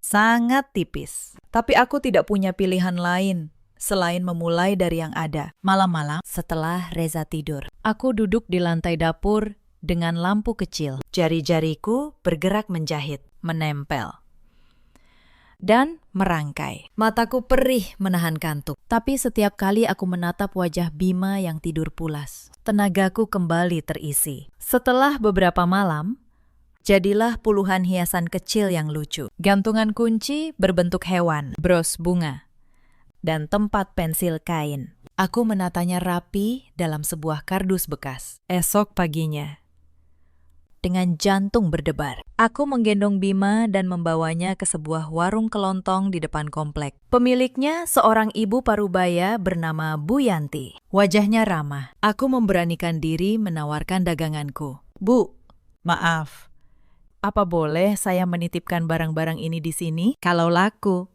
nanti kita bagi hasil, kataku. Suaraku hampir tidak terdengar saking gugupnya. Bu Yanti mengambil satu gantungan kunci, mengamatinya. Wah, ini bagus sekali, rapi dan kreatif. Pasti anak-anak sekolah suka. Boleh? Titip saja di sini dulu. Nanti kalau ada yang beli, uangnya kita bagi. Jawabnya dengan senyum hangat. Aku mengucapkan terima kasih berulang kali. Saat berjalan pulang dengan tangan kosong, dadaku terasa lebih ringan, langkahku lebih tegap dari sebelumnya. Aku tahu jalan ini masih sangat panjang, modalku tipis. Tenagaku harus berlipat, tapi rasa lelah itu tidak sebanding dengan semangat yang membara di dadaku. Ini langkah pertamaku menuju kebebasan, dan aku berjanji tidak akan pernah menoleh ke belakang. Hari demi hari berlalu, setiap sore dengan jantung berdebar. Aku mendatangi warung Bu Yanti untuk mengecek dagangan. Hari pertama, tidak ada yang laku. Hari kedua, masih utuh. Hatiku sempat menciut. Tapi aku menolak menyerah. Lalu di hari ketiga, sesuatu yang membuatku hampir menangis terjadi. Bu Yanti menyodorkan beberapa lembar uang 10.000 dan 20.000-an kepadaku. Tari.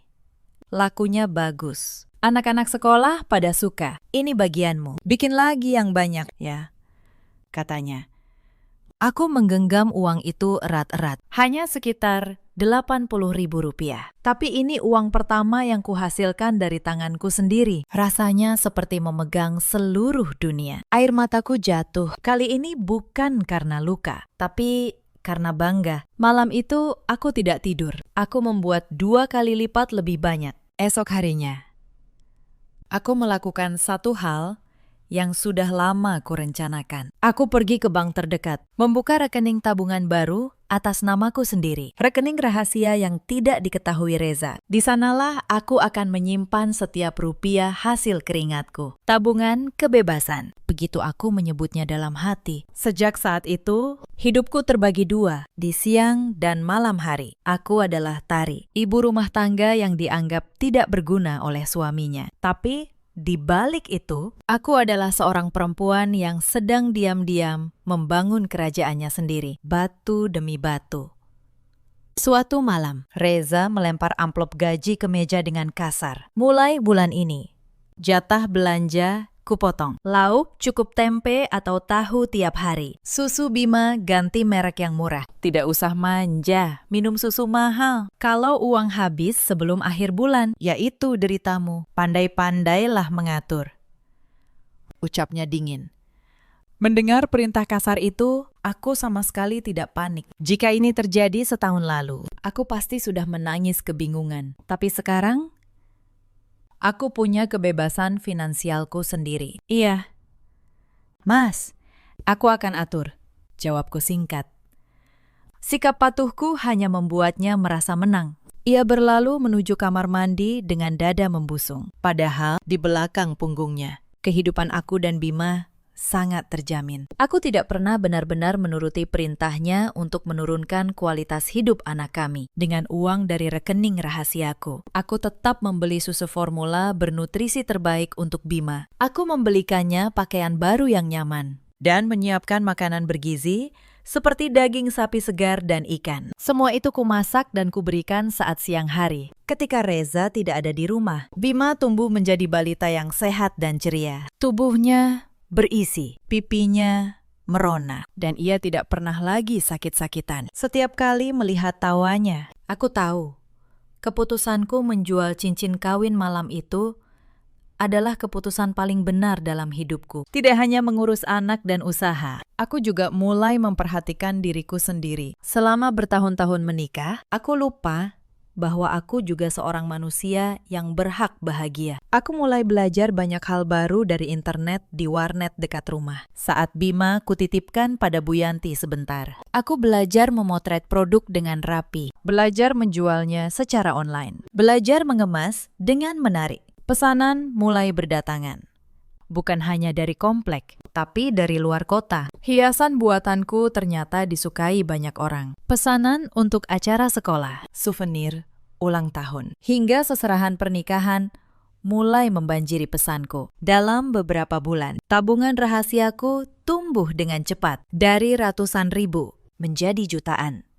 Lalu, puluhan juta. Aku mulai kewalahan mengerjakan semuanya sendiri. Maka aku mengambil langkah berani berikutnya. Aku menyewa sebuah ruko kecil tak jauh dari kontrakan dan mempekerjakan 3 orang ibu rumah tangga di sekitar untuk membantu produksi. Usahaku resmi punya nama dan logo sendiri. Aku menamainya dengan nama yang sederhana, namun penuh arti bagiku.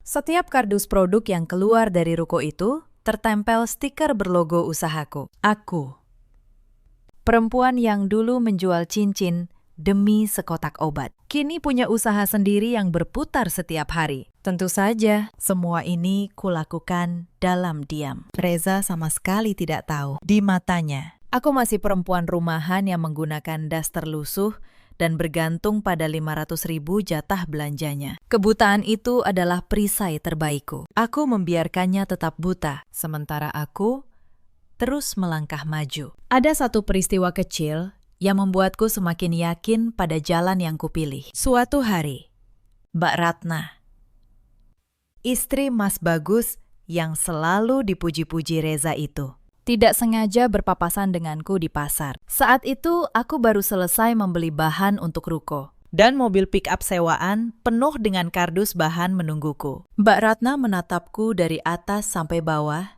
dengan pandangan merendahkan, seperti biasa. Tari, masih jualan kecil-kecilan, ya? Kasihan sekali. Coba belajar dari aku. Jadi, istri itu harus pintar bikin suami sukses. Bukan cuma bisa minta-minta, katanya sambil tertawa kecil. Lalu berlalu menuju mobil mewahnya. Aku hanya tersenyum. Saat itu aku belum ingin membuka kartuku. Aku tahu, suatu hari nanti, kenyataanlah yang akan menjawab semua hinaannya. Aku tidak perlu repot-repot membela diri. Aku cukup terus bekerja dalam diam, membiarkan hasil yang berbicara pada waktunya. Peristiwa kecil itu justru menjadi bahan bakar baru bagiku. Malam itu, aku bekerja lebih keras, merancang lini produk baru yang lebih premium. Aku ingin membuktikan, bukan pada Mbak Ratna, bukan pada Reza, tapi pada diriku sendiri, bahwa perempuan yang dianggap kecil pun bisa membangun sesuatu yang besar. Sementara itu, di seberang sana, kehidupan Reza dan idolanya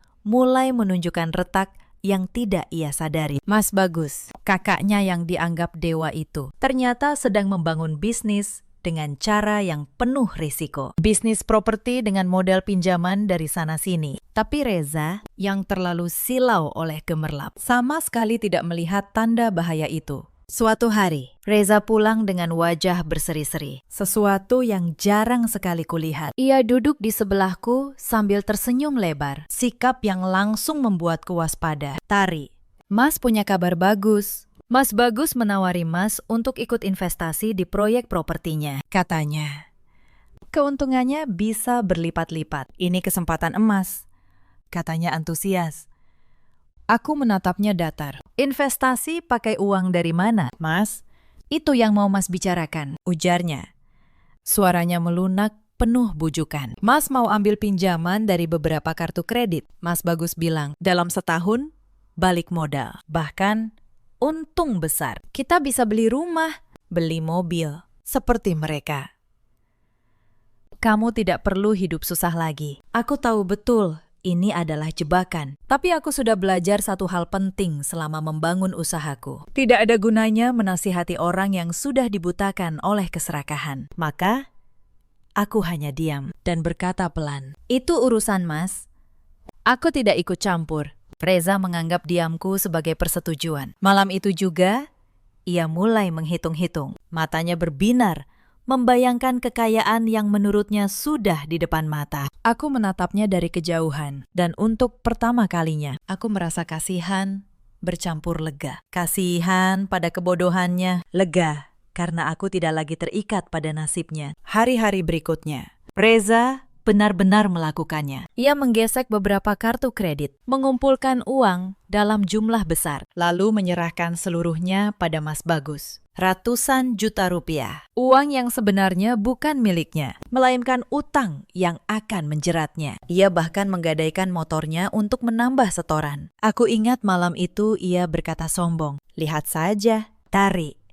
Sebentar lagi kita kaya. Kamu akan bersyukur punya suami yang berani ambil peluang seperti Mas. Bukan suami pengecut yang cuma jadi pegawai kecil seumur hidup." Aku hanya tersenyum tipis. Di dalam tasku saat itu tersimpan buku rekening yang angkanya jauh melampaui apa yang ia mimpikan dari investasi nekatnya. Tapi aku tidak berkata apa-apa. Biarlah ia bermimpi. Kenyataan akan datang membangunkannya dengan caranya sendiri. Sementara mimpi Reza membesar. Usahaku justru naik ke level yang sama sekali baru. Suatu pagi, ketika aku sedang mengawasi produksi di ruko, sebuah email masuk ke ponselku. Sebuah toko grosir besar di pusat kota tertarik dengan produk hiasanku. Mereka ingin memesan dalam jumlah sangat besar untuk dijual kembali ke seluruh cabang mereka. Tanganku gemetar membaca email itu. Nilai pesanannya membuat napasku tertahan. Ini adalah pesanan terbesar sepanjang hidupku. Aku harus menambah karyawan, menambah mesin jahit,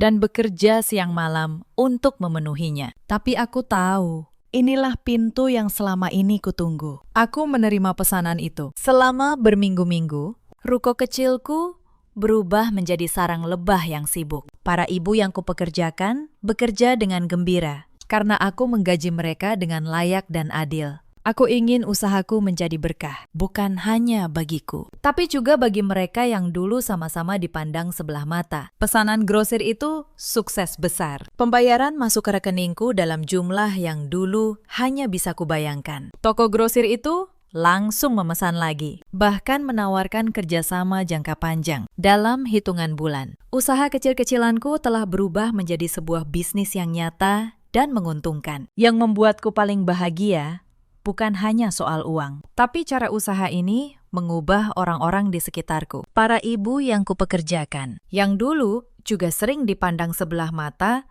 oleh suami mereka, kini bisa membantu ekonomi keluarga. Mereka datang ke ruko dengan wajah berseri, bercerita bahwa kini suami mereka lebih menghargai mereka. Salah satu dari mereka, Bu Sari, pernah berkata padaku sambil menahan haru, "Pari, terima kasih. Sejak aku bisa menghasilkan uang sendiri, suamiku tidak lagi berani membentakku. Dia mulai menghormatiku." Mendengar itu, hatiku menghangat. Ternyata perjuangan ini bukan hanya tentang diriku. Ia menyebar, menjadi keberanian bagi perempuan-perempuan lain yang dulu merasa terjebak. Aku juga mulai menyisihkan sebagian keuntunganku untuk hal-hal yang dulu hanya bisa kuimpikan. Aku membuka tabungan pendidikan untuk Bima, agar kelak ia bisa sekolah setinggi mungkin tanpa harus bergantung pada belas kasihan siapapun. Setiap kali aku menyetor uang ke rekening itu, aku merasa sedang membangun masa depan yang aman untuk anakku. Sesuatu yang tidak pernah bisa diberikan ayahnya. Di tengah kesibukan itu, datang tawaran kedua yang lebih besar lagi. Sebuah jaringan toko souvenir nasional ingin menjadikan produkku sebagai pemasok tetap mereka. Kontraknya bernilai sangat besar, cukup untuk membuatku berhenti memikirkan soal uang seumur hidup. Aku menandatanganinya dengan tangan yang nyaris tidak percaya pada nasibku sendiri. Namun, semakin besar usahaku, semakin sulit menyembunyikannya. Suatu malam, Reza melihat sebuah notifikasi masuk di ponselku saat aku lengah. Ia sempat membaca sekilas. Sebuah pemberitahuan transfer dengan angka yang membuatnya mengernyit. Uang apa itu? Tari, dari mana kamu dapat uang sebanyak itu? Tanyanya curiga. Jantungku sempat berdegup, tapi aku tetap tenang. Itu uang arisan. Mas, aku ikut arisan ibu-ibu komplek. Jawabku berbohong, menutupi kebenaran sedikit lebih lama. Aku belum siap membuka semuanya. Belum waktunya. Reza menatapku dengan curiga. Tapi karena ia memang tidak pernah benar-benar peduli pada hidupku, ia akhirnya mengabaikannya. Ia kembali tenggelam dalam masalah utangnya sendiri. Aku menghela napas lega. Topengku masih aman. Setidaknya sampai aku benar-benar siap untuk pergi. Aku mulai diam-diam mencari kontrakan yang lebih layak untuk aku dan Bima. Bukan untuk Reza. Aku sudah memutuskan saat waktunya tiba. Aku akan pergi membawa Bima dan meninggalkan laki-laki itu bersama mimpi-mimpinya yang runtuh. Aku hanya menunggu momen yang tepat. Namun takdir punya cara sendiri untuk mempercepat segalanya. Suatu sore, semuanya mulai berantakan. Bukan di pihakku, melainkan di pihak Reza dan idolanya. Kabar pertama datang lewat telepon. Aku mendengar Reza berbicara dengan suara panik di ruang depan. Apa maksudnya? Proyeknya gagal. Mas, lalu uang yang sudah kusetor bagaimana? Itu uang dari kartu kredit. Mas, aku harus bayar cicilannya bulan depan. Suaranya bergetar, nyaris menjerit. Aku mendengarkan dari kamar. Tanganku terus melipat baju Bima. Wajahku tenang. Rupanya, proyek properti Mas Bagus ambruk. Penjualan unit yang dijanjikan tidak laku. Para pembeli menarik diri. Uang investor, termasuk uang Reza, lenyap entah kemana. Tertelan oleh utang dan bunga yang menggunung. Malam itu, Reza pulang dengan wajah pucat pasi. Ia duduk di sofa, kepalanya tertunduk dalam-dalam. Untuk pertama kalinya dalam 5 tahun pernikahan kami, aku melihat laki-laki angkuh itu terlihat begitu rapuh. Tapi aku tidak merasakan apa-apa. Rasa kasih sayangku padanya sudah lama mati, terkubur bersama cincin kawin yang kujual demi nyawa anakku. Tari, panggilnya lirih. Mas dalam masalah besar. Mas punya utang kartu kredit ratusan juta. Mas Bagus tidak bisa bantu. Dia sendiri sedang dikejar bank. Kita harus cari jalan keluar. Aku menatapnya tanpa ekspresi. Sejak kapan masalahmu menjadi masalah kita? Mas, bukankah dulu kau bilang kalau uang belanja habis? Itu deritaku sendiri. Bukankah kau yang mengajariku bahwa setiap orang harus mengurus masalahnya sendiri? Wajahnya berubah merah, lalu memucat lagi. Ia tidak menyangka aku berani membalas seperti itu. Tari, ini berbeda. Ini soal masa depan keluarga kita. Tolong, kalau kamu punya simpanan sedikit, pinjamkan dulu pada Mas. Apa saja? Kita bisa jual perabotan, atau... Aku tidak punya apa-apa. Mas, potongku tenang. Bukankah kau yang selalu bilang aku perempuan tidak berguna, yang cuma bisa minta uang? Perempuan tidak berguna sepertiku. Mana mungkin punya simpanan? Ia menggeram. Ego lamanya sesaat muncul kembali. Kalau begitu, kamu pergi ke tetangga, ke Bu Yanti, atau ke siapapun. Pinjam uang. Aku ini suamimu. Sudah jadi kewajibanmu membantu suami yang sedang susah. Aku hampir tertawa mendengarnya. Laki-laki yang dulu mengusirku saat anaknya sekarat, kini bicara soal kewajiban istri. Jadi sekarang, aku punya kewajiban. Mas, lalu di mana kewajibanmu malam itu? Saat Bima demam tinggi dan kau pergi begitu saja. Kewajiban itu berjalan dua arah. Mas, bukan hanya saat kau membutuhkannya. Reza terdiam. Rahangnya mengeras. Ia tahu ia tidak bisa membantah. Untuk pertama kalinya, ia menyadari bahwa senjata yang selama ini ia pakai untuk menundukkanku kini sudah berbalik menjadi tameng yang melindungiku. Ia terdiam. Tidak bisa membantah kata-katanya sendiri yang dulu ia lemparkan padaku. Malam itu berlalu dalam keheningan yang dingin. Tapi aku tahu, ini baru permulaan dari runtuhnya dunia yang ia banggakan selama ini. Hari-hari berikutnya menjadi mimpi buruk bagi Reza. Penagih utang mulai berdatangan ke kontrakan. Telepon dari bank tidak berhenti berdering. Ia kehilangan pekerjaannya karena terlalu sering bolos akibat stres dan urusan utang. Mas Bagus, sang idola, kini tidak pernah mengangkat teleponnya. Rumah besar di Bintaro itu kabarnya sudah disita bank. Suatu sore, sesuatu yang tidak pernah kubayangkan terjadi. Sebuah mobil yang sudah lusuh berhenti di depan kontrakan. Dari dalamnya turun Mas Bagus dan Mbak Ratna. Penampilan mereka jauh berbeda dari dulu. Wajah Mbak Ratna yang dulu selalu angkuh, kini tampak letih dan pucat. Mereka datang bukan untuk pamer, melainkan untuk meminta tolong. Mas Bagus berbicara dengan suara rendah pada Reza, memohon agar Reza tidak menuntutnya soal uang investasi. Sementara Mbak Ratna, yang dulu menghinaku di pasar, kini duduk di ruang tamu kontrakan sempit kami dengan kepala tertunduk. Ia bahkan tidak berani menatap mataku. Aku menyuguhkan teh untuk mereka, bukan karena hormat, tapi karena aku tidak ingin merendahkan diriku dengan bersikap kasar. Mbak Ratna menerima gelas teh itu dengan tangan gemetar. "Tarik," katanya lirih.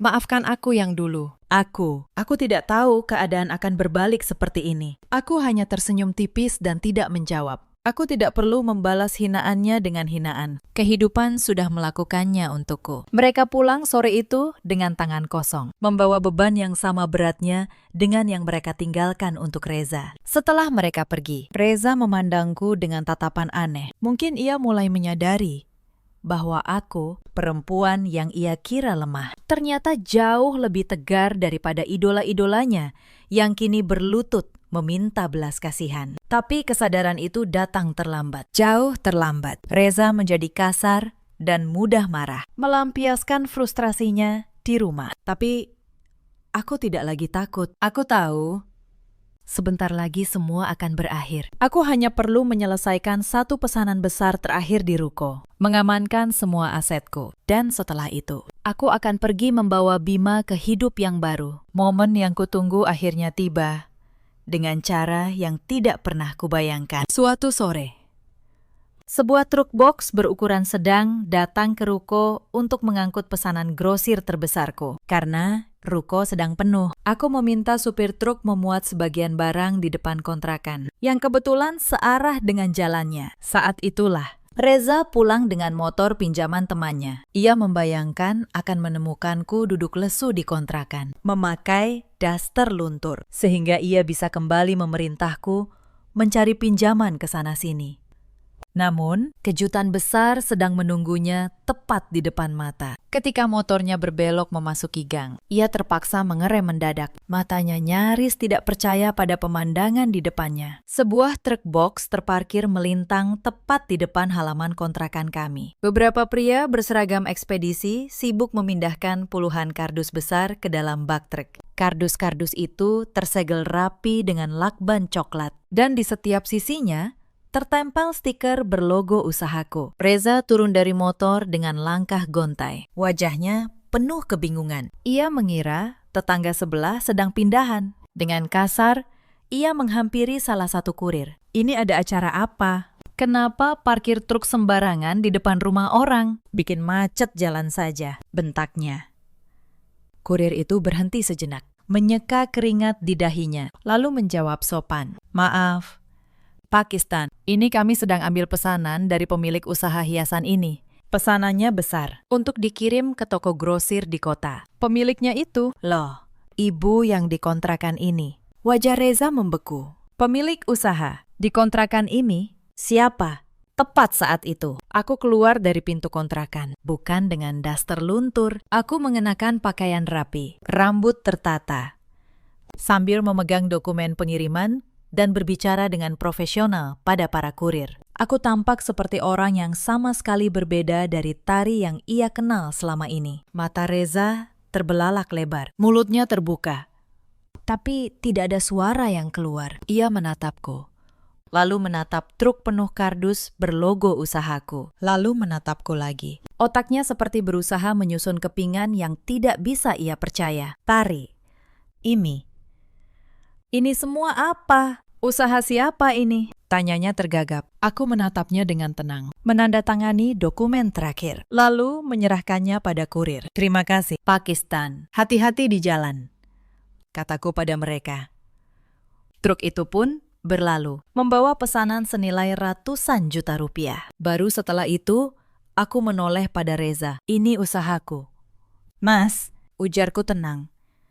"Usaha yang kubangun dari nol. Sejak malam kau meninggalkan anakmu yang demam tinggi untuk pergi ke rumah Mas Bagus. Usaha yang modal pertamanya berasal dari cincin kawin kita, yang kujual diam-diam demi membeli obat untuk Bima." Reza terhuyung mundur, menyandar pada tembok. Cincin Kawin. Kamu menjual cincin kawin kita. Iya, jawabku. Sudah lama sekali, sama lamanya dengan matinya rasa hormatku padamu. Kau bahkan tidak menyadari jari manisku kosong selama bertahun-tahun. Begitu butanya kau pada keluargamu sendiri. Mas, ia menatap jari manisku dan baru menyadari kebenaran yang menamparnya keras. Selama ini ia terlalu sibuk mengagumi keluarga kakaknya, sampai tidak pernah benar-benar melihat istri dan anaknya sendiri. Kenapa? Tari, kenapa kamu tidak pernah cerita? Tanyanya dengan suara serak. Kalau aku tahu kamu sehebat ini, aku pasti bangga. Aku menatapnya lama. Justru itu, Mas, aku tidak ingin kau bangga karena uangku. Aku ingin kau menghargaiku saat aku tidak punya apa-apa. Saat aku hanya seorang ibu yang menangis memohon uang untuk obat anaknya. Tapi saat itu yang kau lihat hanya beban. Kau tidak akan pernah tahu betapa hancurnya hatiku malam itu. Reza tidak bisa menjawab. Ia tahu tidak ada kata maaf yang cukup untuk menebus malam itu. Dan aku pun tidak datang untuk menuntut maaf. Aku datang untuk menutup satu babak dalam hidupku dan membuka babak yang baru. Sejak hari itu, topeng yang selama ini kukenakan resmi kulepas. Reza tahu segalanya. Ia tahu bahwa perempuan yang ia hina sebagai tidak berguna ternyata diam-diam telah menjadi pemilik usaha yang jauh lebih sukses daripada Mas Bagus yang ia puja. Dan kesadaran itu menghancurkannya dari dalam. Beberapa minggu kemudian, situasi Reza semakin parah. Utangnya tidak terbayar. Penagih datang setiap hari. Ia bahkan mulai mengemis simpati padaku, berusaha bersikap manis. Sesuatu yang tidak pernah ia lakukan selama 5 tahun pernikahan kami. Ia mulai memuji masakanku, menggendong Bima, dan berpura-pura menjadi ayah yang baik. Tapi aku tahu, semua itu hanya topeng baru. Topeng seorang laki-laki yang putus asa, yang baru menyadari nilai sesuatu setelah ia kehilangan kuasanya. Aku tidak terpancing. Aku tetap melanjutkan rencanaku dengan tenang. Aku sudah menyelesaikan kontrak sewa untuk rumah baru yang nyaman bagiku dan Bima. Puncaknya terjadi pada suatu malam. Reza pulang dengan wajah hancur. Bajunya lusuh, matanya merah. Ia baru saja dari kantor pengacara penagih utang. Begitu masuk, ia langsung jatuh berlutut di depanku. Air matanya mengalir deras. Sesuatu yang belum pernah kulihat dari laki-laki yang selalu merasa paling jantan itu. Tari, tolong aku.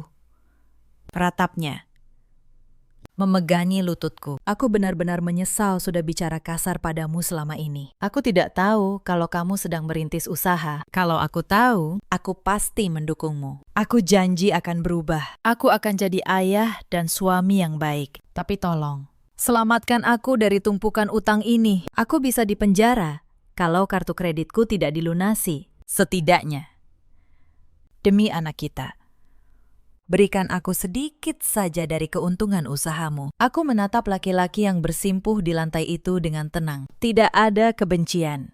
Tidak ada pula belas kasihan.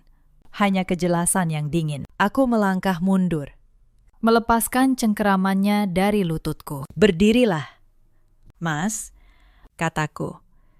Dan jangan pernah membawa-bawa nama anak kita dalam urusan ini. Saat Bima bertarung melawan nyawanya karena demam tinggi malam itu, kau pergi mengendarai motor, meninggalkannya begitu saja. Apakah saat itu kau memikirkan nasib anakmu? Kau hanya memikirkan dirimu sendiri dan egomu. Reza terisak, kepalanya tertunduk. Tari, aku salah.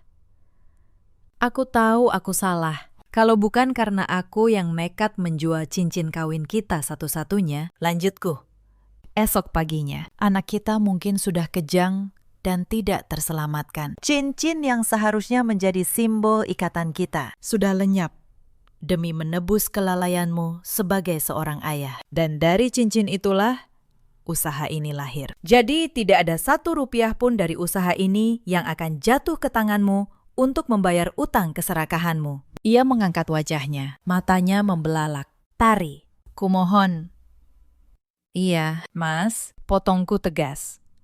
Cincin itu sudah tidak ada, sama seperti rasa hormat dan cintaku padamu yang sudah mati malam itu. Saat kau memilih ego di atas nyawa anakmu sendiri. Aku tidak datang untuk membalas dendam. Aku hanya berhenti menjadi tempat sampah bagi hinaanmu. Aku mengeluarkan sebuah map dari dalam tas. Di dalamnya ada dokumen perceraian yang sudah kusiapkan jauh-jauh hari. Aku meletakkannya di atas meja, di depan Reza yang masih terduduk lemas di lantai. Aku sudah menyewa rumah baru untukku dan Bima. Besok pagi, aku akan pindah. Aku tidak meminta apa-apa darimu, karena memang kau tidak punya apa-apa untuk diberikan. Aku hanya minta satu hal. Tanda tangani surat ini. Bebaskan aku, dan aku akan membebaskanmu dari beban menanggung istri yang kau anggap tidak berguna ini. Reza menatap surat itu dengan tangan gemetar. Ia tahu, tidak ada lagi yang bisa ia lakukan. Tidak ada lagi kuasa yang bisa ia gunakan untuk menahanku. Perempuan yang dulu menengadahkan tangan memohon uang receh padanya, kini berdiri tegak di hadapannya, memegang seluruh kendali atas hidupnya sendiri. Dengan tangan bergetar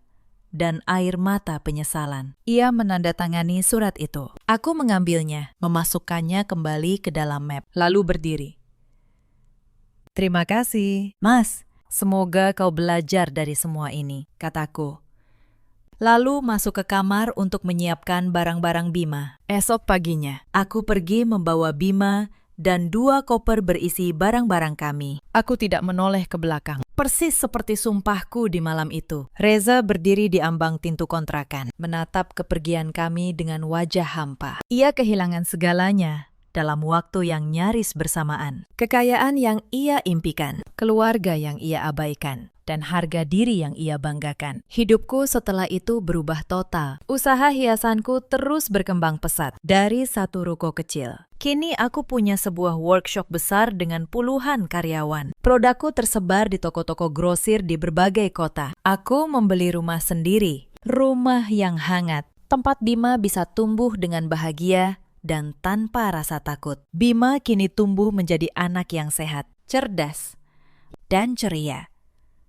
Tawanya mengisi setiap sudut rumah kami. Setiap malam, sebelum ia tidur, aku memeluknya erat, mensyukuri keputusan yang kuambil di malam tergelap dalam hidupku dulu. Sumpah yang kuucapkan di sudut kamar sempit bertahun-tahun lalu, kini telah lunas, terbayar dengan cahaya kesuksesan yang benderang. Suatu malam, aku mengajak Bima makan malam di sebuah restoran yang dulu hanya bisa kupandangi dari luar. Aku menatap anakku yang sedang tertawa, dan hatiku meluap oleh rasa syukur yang tak terhingga. Aku menunduk, mengelus rambutnya yang lembut, lalu memeluk pundaknya dengan penuh kasih sayang. Aku berhasil. Aku benar-benar berhasil bangkit. Sementara itu, di belahan kota yang lain, jauh dari kehangatan hidupku yang baru, Reza menjalani hari-harinya yang kelam. Setelah rumah tangga kakaknya hancur dan keluarganya jatuh bangkrut karena disita bank, ia terpaksa pindah ke sebuah kamar kos kecil yang pengap di ujung gang sempit. Kabar terakhir yang kudengar dari mantan tetanggaku, ia masih kesulitan mencari pekerjaan tetap. Usianya yang tidak lagi muda